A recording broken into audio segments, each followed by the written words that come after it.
Okey. Jadi Assalamualaikum warahmatullahi wabarakatuh. Selamat pagi. Kita akan mulakan PDPR sejarah ni dengan tajuk yang pertama ni, kedatangan kuasa barat.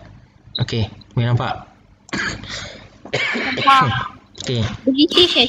British, kedatangan kuasa barat. Okey, tajuk pertama ni kalau kamu lihat gambar ni tentang kegiatan pelabuhan di Melaka. Jadi macam negara kita ni dulu sangat terkenal dengan hasil bumi. Okey, hasil bumi apa? Uji timah, emas, okey, perak. Jadi bila negara kita kaya dengan hasil bumi, maka kuasa barat ni nak datang lagi kita sebab dia nak jajah negara kita. Itulah faktor dia. Okay, jadi itu ialah pengenalan awal. Kenapa inilah kedatangan kuasa barat ke negara kita. Okey, jadi ini kamu lihat ni contoh serangan tempatan kat dalam itu, contohlah gambar. Okey, jadi kita nak belajar yang pertama kestabilan. Maksudnya negara kenapa negara kita ni nak didatangi kuasa barat? Kerana yang pertama negara kita stabil. Ni.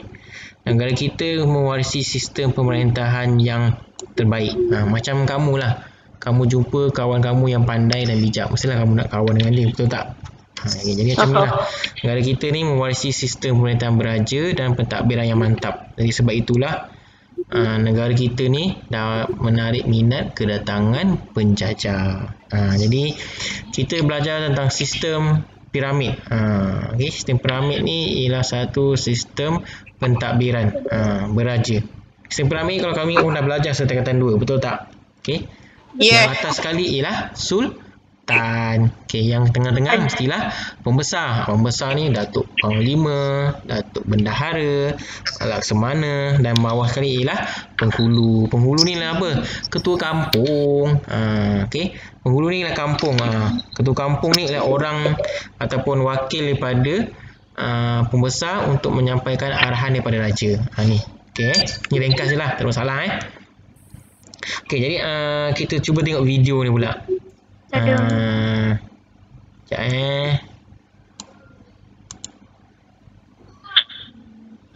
Sebelum memulakan pembelajaran mengenai topik kestabilan negara kita, eloklah terlebih dahulu kita mengetahui maksud kestabilan negara. Malaysia telah mempunyai sistem pemerintahan dan pentadbiran yang stabil. Siapakah yang berperanan memastikan sistem pentadbiran yang stabil? Siapakah yang berperanan memastikan sistem pemerintahan dan pentadbiran negara berada dalam keadaan yang stabil?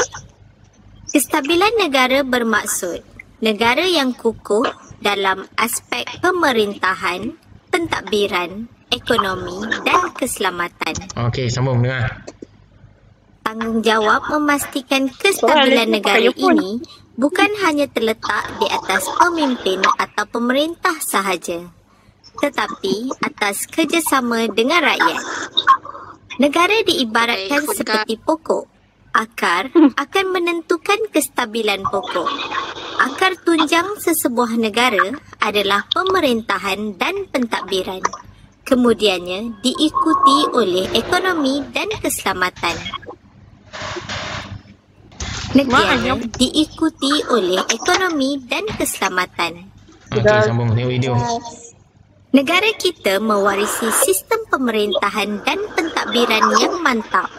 Sistem pentadbiran, perundangan dan struktur sosial masyarakat tersusun dengan sistematik. Corak sistem pemerintahan negara kita banyak mempengaruhi pembentukan susun lapis masyarakatnya. Berikut merupakan susun lapis sistem pemerintahan beraja. Lapisan tertinggi adalah sultan yang bertanggungjawab mentadbir negeri. Sultan dibantu oleh pembesar untuk mentadbir setiap jajahan dan daerah. Di peringkat mukim pula, Sultan dibantu oleh penghulu. Sistem pemerintahan beraja yang diamalkan negara kita adalah diwarisi daripada Kesultanan Melayu Melaka. Di Negeri Sembilan, susun lapis dan sistem hierarki pemerintahannya berbeza dengan negeri-negeri Melayu yang lain. Terdapat 5 lapis dalam hierarki pemerintahan Negeri Sembilan. Akan memilih Pertuan Tanjung. Sarawak menggunakan sistem kesukuan dan sistem kesultanan. Manakala sistem pemerintahan di Sabah menggunakan sistem kesukuan, sistem kesultanan dan sistem ketua bebas. Di Sabah menggunakan sistem kesukuan, sistem kesultanan dan sistem ketua bebas. Okey, terusnya. Sistem perundangan yang diamalkan di negara kita dipecahkan kepada dua, iaitu undang-undang tidak bertulis dan undang-undang bertulis. Undang-undang tidak bertulis turut dikenali sebagai undang-undang adat. Merupakan undang-undang tertua sebelum wujudnya undang-undang bertulis. Undang-undang ini merupakan peraturan kehidupan mengikut adat dan diwarisi dari generasi ke generasi. Undang-undang bertulis pula merupakan himpunan peraturan yang dibuat dalam bentuk bertulis. Hubungan luar amat penting bagi sesebuah negara. Tanpa hubungan luar, sesebuah negara diibaratkan seperti tiada kawan. Oleh itu, tanpa hubungan luar, sesebuah negara sukar mendapatkan bantuan. Hubungan luar dengan pelbagai negara melambangkan kestabilan negara merangkumi aspek ekonomi, politik dan sosial. Okey. Dah habis ni? Sekejap kita test sekejap. Dah habis rasanya. Negara sukar politik dan sosial. Okey, ada soalan tak setakat ni? Ikhlas? Tak ada Okey, saya kata tak ada, kita sambung. Boleh sambung lagi. Kita sampai pukul 10.10 kan? Ada 10 minit lagi, sempat lagi. Kita sambung video seterusnya. Dan sejarah video YouTube tingkatan 3. Okey. Kita masuk ni.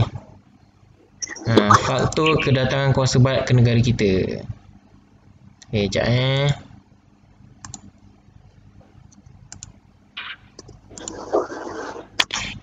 Okey.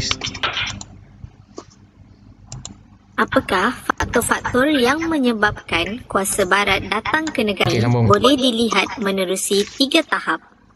Pertama, pada abad ke-16. Kedua, abad ke-17 dan abad ke-18. Ketiga, abad ke-19 dan abad ke-20. Kedatangan kuasa barat ke negara kita pada abad ke-16 adalah disebabkan untuk mendapatkan barangan mewah sama ada daripada Kepulauan Melayu maupun barangan dari China. Hal ini kerana kedudukan pelabuhan negara kita yang terletak di tengah-tengah laluan perdagangan antara India dan China menjadikannya strategik. Selain itu, kuasa barat menjadikan Kepulauan Melayu sebagai pelabuhan persinggahan untuk berlindung daripada angin monsun barat daya dan angin monsun timur laut. Kedudukan pelabuhan yang strategik membolehkan mereka mengisi bekalan air, makanan dan membaiki kapal sebelum meneruskan perjalanan ke Canton. Kuasa barat singgah di Pelabuhan Alam Melayu adalah kerana AAK, iaitu angin datang ke negara kita pada abad ke-16. Mereka menggunakan slogan 3G, iaitu Gold atau kekayaan, Gospel keagamaan dan Glory kemasyhuran untuk mengukuhkan matlamat untuk menjajah. Pada abad ke-17 dan ke-18, berlaku revolusi perindustrian di negara-negara Eropah seperti Britain, Jerman dan Perancis. Revolusi ini menyebabkan dasar kuasa-kuasa barat berubah corak. Mereka mula mencari pusat perdagangan dan menguasai tanah jajahan. Tujuannya bagi mendapatkan bekalan bahan mentah dan mencari kawasan pasaran yang lebih luas. Apa maksudnya kat situ bahan mentah? Maksudnya kat sini mereka dah ada kilang orang putih, betul. Tapi dia tak ada sumber untuk dia buat tayar dan dia buat tin minuman. Jadi mana dapat sumber tu? Dari negara kita lah. Jadi sebab itulah mereka menjajah negara kita. Okey. Selain mereka jajah negara kita bagi mendapatkan bekalan bahan mentah, mereka juga untuk mencari kawasan pasaran. Pasaran ni apa? Marketing. Kamu fikir, dah buat kilang banyak-banyak, dah ada pekerja, dah buat banyak tayar, tapi nak jual kat siapa? Jual kat rakyat sendiri. Rakyat sendiri tersikit. Jadi mereka lah pergi ke negara China, pergi ke negara kita untuk dipasarkan kereta dan juga tayar tu. Barulah mereka dapat untung. Sebab apa? Pasaran dia lebih luas, lebih ramai pelanggan dia. Jelas Ada soalan tak? Ada soalan? Tak ada soalan. Alana, okey, kita sikit lagi. Adalah disebabkan faktor kesuburan tanah dan kekayaan hasil bumi negara kita. Kuasa Barat melihat negara kita sebagai prospek penting untuk menjana keuntungan. Ni. Yang kedua, pada abad 1920 ni orang Barat dah nak menjajah negara kita kerana negara kita subur tanahnya. Boleh tanam apa-apa, semua tanaman menjadi. Dan negara kita kaya hasil bumi, iaitu biji timah, emas. Okey. Tanah yang subur sesuai untuk tanaman berorientasikan ekspor seperti tanaman getah, tebu, tembakau dan padi. Di samping itu, kekayaan hasil bumi seperti biji besi, emas, petroleum dan arang batu juga amat diperlukan oleh kuasa-kuasa Barat. Jadi negara kita tu kaya hasil bumi, jadi mereka sangat perlukan orang kaya. Macam kamu lah, kalau ada kawan orang kaya, mesti kamu nak kawan yang makan ke apa ke, macam tu lah. Kuasa Barat dia nak menguasai negara kita sebab dia nak ambil hasil bumi negara kita, iaitu biji besi, emas, petroleum. Boleh sikit lagi. Ketiga adalah disebabkan kemunculan industri mengetin. Industri ini memerlukan biji timah untuk menghasilkan tin. Permintaan yang tinggi terhadap biji timah menyebabkan harga meningkat. Justeru, kuasa-kuasa Barat menjajah negara kita untuk mendapatkan biji timah. Tu tadi lah biji timah digunakan untuk mengetin. Zaman sekarang je dah tak buat guna biji timah tin ni. Guna aluminium, guna bahan-bahan yang lebih murah. Jadi sebab itulah harga kertas negara kita sekarang dah tak tinggi. Okey, jadi itulah. Kalau kamu lihat dia punya pembelajarannya, dia punya influence-nya, apa pengajaran kita dapat, bila negara kita kaya, orang lain akan datang untuk ambil hasil negara kita.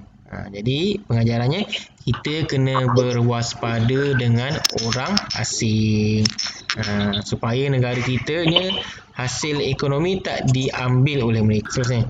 Betul. Kelima adalah disebabkan kemunculan ciptaan kapal wap. Penggunaan kapal ini penting kerana mampu membawa muatan yang banyak. Malahan mempercepatkan perjalanan dan menjimatkan kos. Hal ini menyebabkan barang dagangan menjadi lebih murah. Ni faktor yang kelima. Kenapa kuasa Barat datang ke negara kita? Sebab kapal wap sebelum ni, orang Barat atau orang zaman-zaman abad ke-16-17, mereka menggunakan kapal apa? Sebelum ada kapal wap, sebelum ada kapal enjin, kapal layar mengharapkan angin. Kalau angin tu bukannya kuat, kadang-kadang kuat, kadang-kadang slow. Bila nak sampai? Jadi bila guna enjin kapal wap ni, mereka lebih cepat. Bila cepat, dia dapat muatan pun lebih banyak sebab dia pakai enjin kuat kan. Dan menjimatkan kos. Ni persaingan ni kamu jelas lah. Maksudnya mereka ni saling bersaing untuk menunjukkan siapa paling hebat. Iaitu Britain, Jerman, Perancis, Sepanyol, Amerika Syarikat. Maksudnya siapa yang paling banyak tanah jajahan, siapa yang paling banyak kawasan atau negara yang dijajah, dia paling kuat. Macam kamu lah. Kamu siapa yang paling banyak dapat A dalam pelajaran, dia lah paling pandai, betul tak? Ini telegraf ni, ketik-ketik ni yang kalau kamu dah tengok cerita film ni, posto-posto, tu telegram sama lah. Dia hantar maklumat melalui mesin ni. Ni yang macam besi ni, dia akan ketuk kertas ni, dia akan ada isyarat dia.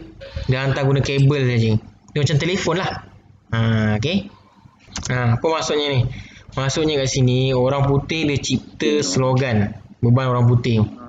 Supaya apa? Supaya penjajahan mereka terhadap negara kita tu ialah satu bentuk bantuan. Kononnya macam orang negara kita ni tak maju, jadi dia datang nak maju. Atau bahasa mudahnya dia ni ialah beban orang putih ni ialah satu slogan yang menipu kita. Kononnya dia nak bantu kita. Sebenarnya tak. Dia ialah satu tipu helah lah. Dia satu penipuan untuk mereka menjajah hasil negara kita.